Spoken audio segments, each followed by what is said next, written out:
bless you. Yes, joined on leave. I was about that. Yeah. Now that's it. Now that is what I call insulation.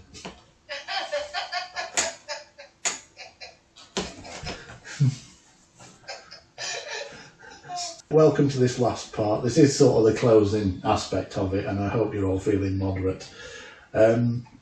So to begin, we continued last time. Obviously, we finished the Renaissance last week, and so now I've chosen specifically the 17th century because it's a bit of an oddity in the fact that we'd expect it would all be the Baroque period, etc. And music changing, and obviously it did, but it obviously weren't one of those things that people walk up on New Year's Day 1600 and go, oh, it's Baroque now. So some of the changes were, by the end of the Renaissance, the biggest thing you would have is an ensemble rather than an orchestra. So what you might have there is probably, you might have a consort of curtles, a regal, and maybe a consort of crumhorns, all playing together in a group, that type of thing. Or for softer instruments, you might have a consort of Renaissance recorders and a consort of vials and other softer instruments as well.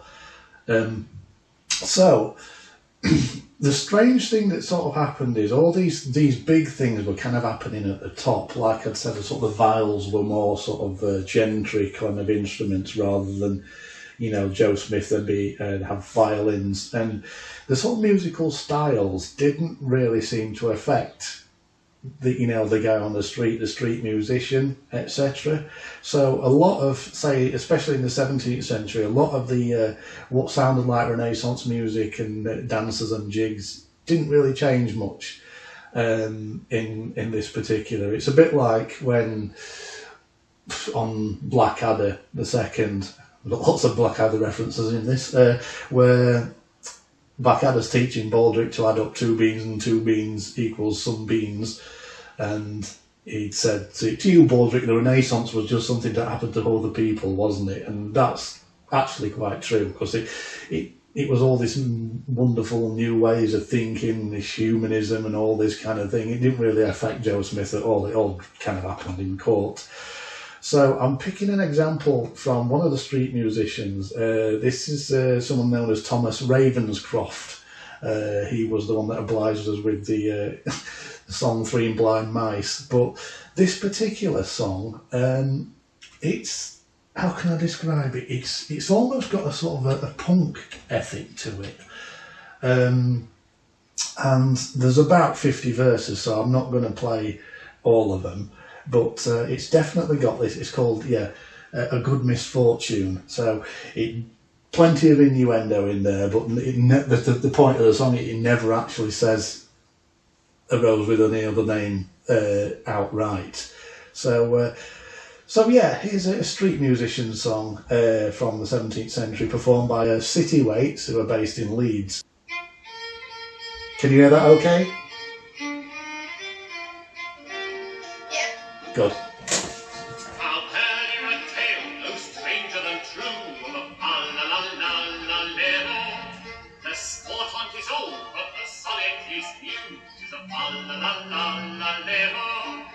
The story sprung from under a bush, from a tongue and a tune as sweet as a thrush. But I fear it will make a fair lady to blush with a fa-la-la-la-la-lero.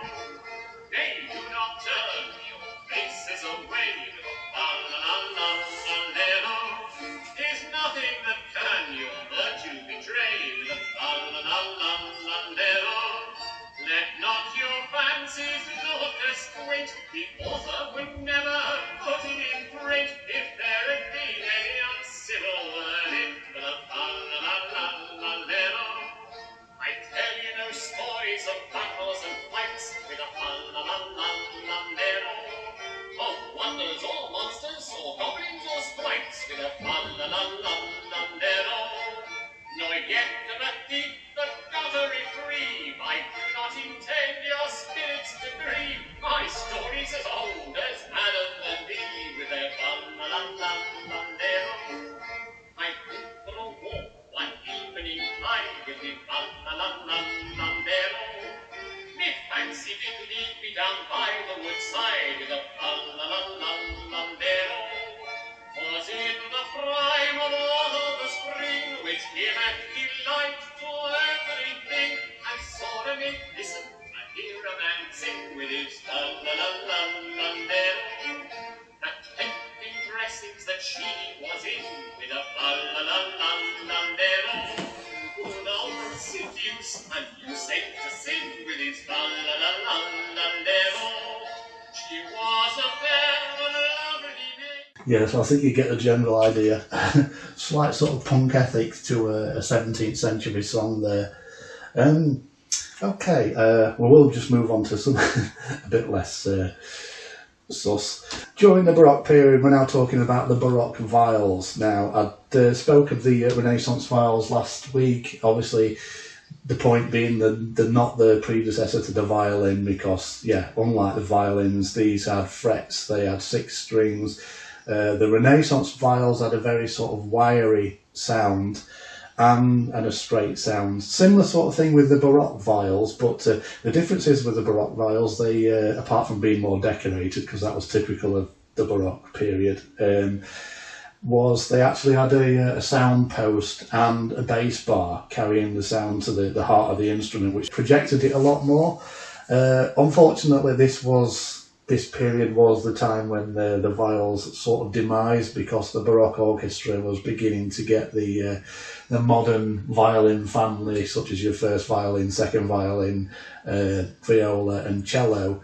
And one thing to note, if you ever listen to, one easy way to identify a Baroque orchestra or a piece of music is you'll hear the harpsichord in there, because in those days the harpsichord used to direct the Baroque orchestra. These days you'll probably see a harpsichordist and a conductor directing a Baroque orchestra, but back in the day it was just the harpsichord that directed everything. Obviously, when the classical period came in, it became less practical because basically the instruments were more powerful, there were a lot more of them, and it would just drown it out. So anyway, back to the Baroque vials. You will, compared with last week, if you can cast your mind back that far, these are actually a more powerful sounding vial.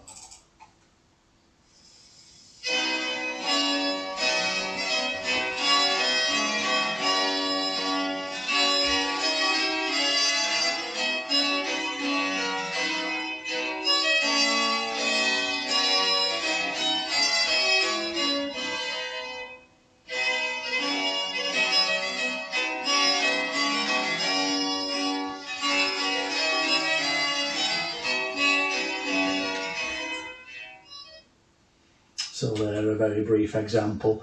I'm going to go on to this next one. I've not got a slide for this, but it's one of those strange instruments we'd said about last week that the lute was all but replaced by the harpsichord. There's one lute that was built in sort of like late 16th and into the 17th century, which is known as a Theorbo, or a bass lute. Now this actually had 21 strings. It's basically, you've got the double coursed strings, so you've got 2 strings per note for the strings on the fretboard, which is where you would have the chords and do the melody, etc. But above those, you'd have 7 bass strings. They actually ran freely.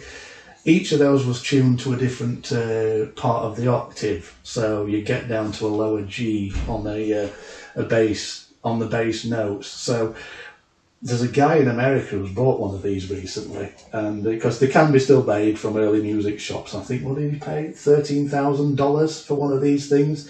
The neck sticks out a really long way, but obviously that's not because of the frets. That's because of accommodating for the bass strings needing a longer range to stretch to. So yeah, I just thought I'd put this on for a short while. So this is actually a Theorbo and a positive organ.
So there we have that one, and okay, we're actually coming to my last slide here.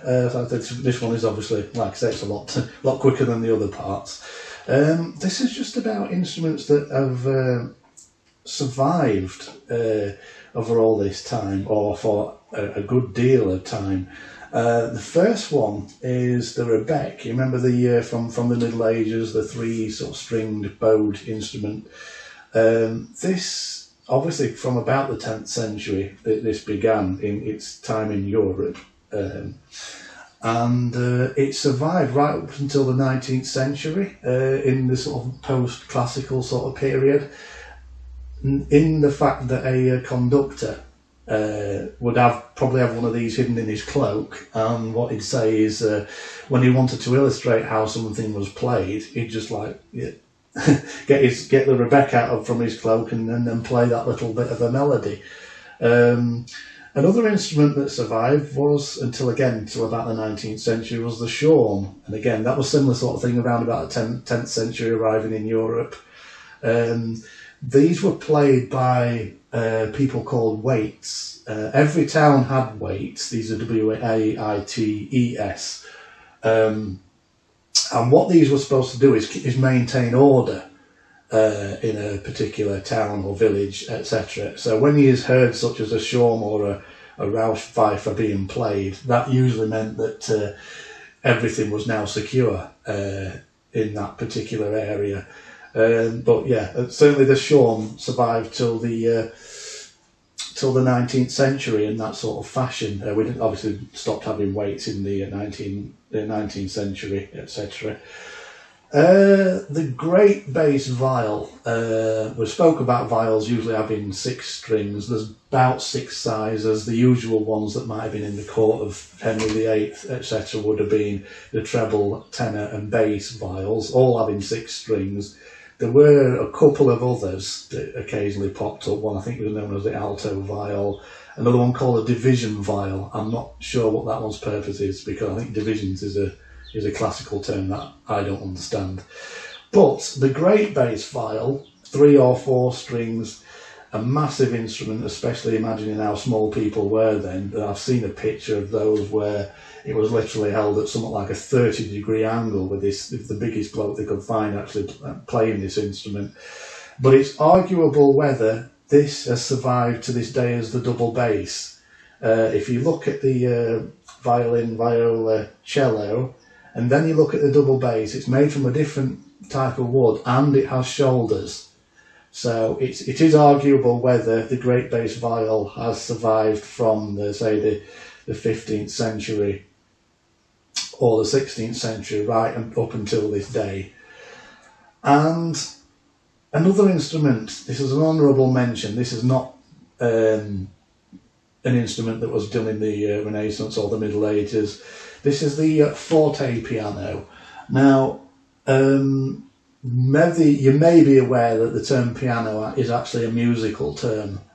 Piano means something that's played softly, whereas forte means something that's played loudly. So if you see that on sheet music, etc., you might have mezzo forte, mezzo piano, etc. So the thing about harpsichord was it wasn't very dynamic. If you hit the keys hard, if you hit the keys soft, you'd still get the same kind of note, etc. The only way you could make a harpsichord sound louder was to play more notes at once.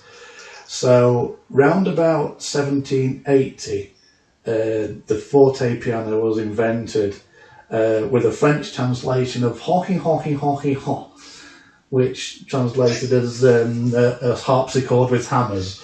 So yeah, the harpsichord action was the keys didn't have hammers, they had what they called jacks with a little plectra, usually crow quill, that would pluck the note. Whereas with the hammer action for a piano, it was a hammer that actually struck the strings. Earlier versions arguably would have been the clavichord, which we heard in the Middle Ages, a very soft instrument. So basically, if you listen to Beethoven's sonata, again, like I said, the classical period only consisted of Beethoven, Mozart and Haydn from 1750 to just after 1800. So Beethoven's sonata was played or composed for the forte piano, whereas so the modern piano actually has more octaves that go lower and octaves that go higher. The other difference between a forte piano and a modern piano is that at the higher notes you'd have 3 strings per note and 1 string at the bottom end.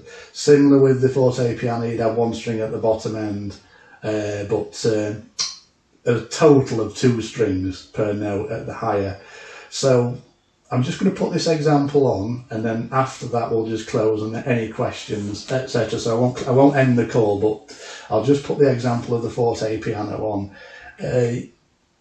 Having sort of said all that I've just spoken of, you may sort of notice that it does have it has a lighter, less sort of powerful sound than what a modern piano forte would.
So there we are. That's the end of my early music presentations for the 2 periods and the extra bit at the end. So just pause for any questions if anybody has any. How do you know all of this? Because I'm incredibly sad and wretched. Did you study this? Or was this something you got into after? We've sort of when I were a lad at school, I absolutely hated history. I just couldn't see the point in it at the time. Why would we be talking about things that have already happened? You know, that kind of mentality as a teen. When I was at college, I did GCSE music, sort of, and well, I suppose it was the O-level equivalent then. And that's when they start talking about the history of music, because it was, you know, the great bit about it was that wanted to do GCSE music for was because you could do your own compositions and have access to a studio, and there were 4-track studios then, so back in the day. But yeah, obviously one element of it was early music, and this is where I started to learn about these things, and I think it was the idea of especially for things like, you know, instruments like the vials that just had that sort of softer, antiquated sort of sound, and it just made me more intrigued to learn more about modes and other aspects of how our music came about. Because compared to the East, we're pretty far behind, because the Chinese had their classical period in the 6th century, and we were still messing about with modes then, you know. So yeah, and then I just well, years ago when I used to read books when I was on Switchboard, actually, and I borrowed a couple from the library, and one of them was two books. One's called The World of Medieval and Renaissance Musical Instruments by Jeremy Montague, and the following one was again next to them, The World of Baroque and Classical Musical Instruments. Then I met somebody when I think I'd joined a local community choir, and I met this guy, Peter Walker from Doncaster Waits, who he started talking about his instruments. And I'd bought the odd piece of early music from I think I bought it from York because it weren't easy to get hold of. And so I had a couple of CDs of early music. And basically, when I was talking to Peter Walker, I was trying to be clever and say, oh yeah, I like my 15th and 16th century chansons. He says, "You mean?" He says, "What you mean, chansons?" He said, "Oh, you mean chanson?" I said, "Oh, yeah." So, and then sort of, yeah. Well, it's just basically again, YouTube's got lots of these sort of things. I've got a friend in, a Facebook friend in Switzerland she's one of the things she's done is she's done a CD of the world's oldest playable harpsichord, which is 500 years old, that somebody was selling on eBay as a sort of a strange piano. You know, like with all this sort of thing. It's now in a sort of national museum, and yeah, so I just picked up bits as I've gone along over the years, just buying bits more of it, and lots of people on YouTube are actually doing these things, and probably more in America than what we are. So yeah, Boston University is quite big on it. So it's really interesting. well, I think I've only sort of like it's only the tip of the iceberg for me. You know, there's loads out there. You should do more. Oh you yeah. You should carry on, do more. Well, yeah.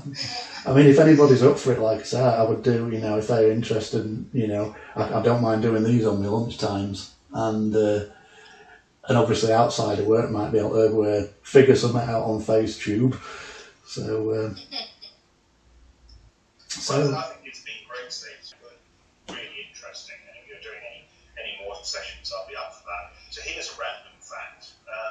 Royal College of Music does actually have a professor of Forte Piano. Oh, right, yeah.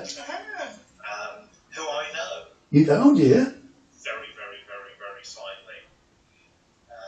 So there you go. That's claim to fame. But I just thought it was interesting just to show how strong the interest is. That it's not sort of just confined to people doing it in their spare time. Oh yeah. No, I mean, I think it's back in the day. If I'd have ever gone to university, and sometimes I wished I had, then yeah, I wouldn't have minded doing something like getting a degree in music. But obviously, there's problem with things like that. It's not always very practical, is it? We're a bit sort of in our current climate. It's a bit more about bread on the table, isn't it? So you try and do whatever you can that's going to secure your future, etc. But yeah, I mean, one of the people, if you wanted to discover this further, one of the key sort of people in English people that pioneered the kind of revival of early music that started in the 60s was a guy called David Munro, and his group was known as the Early Music Consort. I believe they're still going. David Munro's not with us anymore. He died in the 70s, but he really pioneered that sort of thing. And a lot of these examples that I got from the Middle Ages and Renaissance were from a CD that he and his group had done, known as basically medieval and Renaissance musical instruments. Had he have lived, he would have done another one on Baroque and classical musical instruments, but I don't think that ever came off.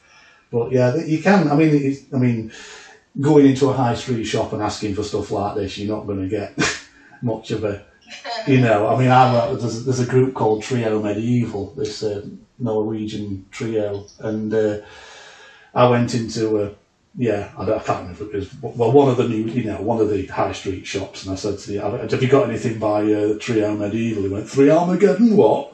I thought, yeah. So somebody using a technical term which I don't recognise, that high street shop, what's one of those? That's actually, yeah, that's true, yeah. Amazon, all that type of thing. I mean, I suppose, again, we've got the internet now. I mean, obviously back when I started doing this, there weren't the internet. But yeah, I mean, if you just Google early music, I think you'll get quite a lot of that. And if you YouTube it, you know, there's lots. Again, sadly not in our country very much, but there's lots of people, America, Europe, who, you know, have got all these old instruments, etc. You can buy all these instruments. You can buy them in kit form for a bit cheaper, but obviously none of them are that cheap, because obviously it is a wee bit of a niche market. Anybody got any other questions or thoughts? Or